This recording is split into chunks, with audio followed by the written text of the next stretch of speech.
bumalik yung greatest. Greatest white daw. Greatest white. Apo. Greatest white.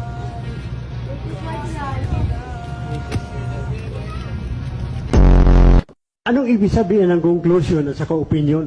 Ano daw ang ibig sabihin ng conclusion? Ang ibig sabihin po nun tayo, ang conclusion at saka opinion, between conclusion and conclusion, hindi ka makakapasok. Tama. Conclusion. Conclusion. Tama. Pag opinion, pwede ka pumasok kasi opinion. Magkano mentos, Nay?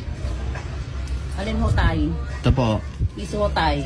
Hindi ako nanay mo. Dalhin mo yung nanay mo para hindi mo nakanak ha. Ay, sorry po. Dalhin mo yung nanay mo. Bulsa mo. Galing ako na Tishila kanina. Di ba inutusan mo ako? Galing ka na Tishila? Modest? Sabi ko, Tishila, pabili nga po Modest, Only Wings. Wala daw ganun. Eh, only wings ginano mo with wings. Ah, with wings? Wala ko si Only Wings eh. Ano pala nun? Grabe ba?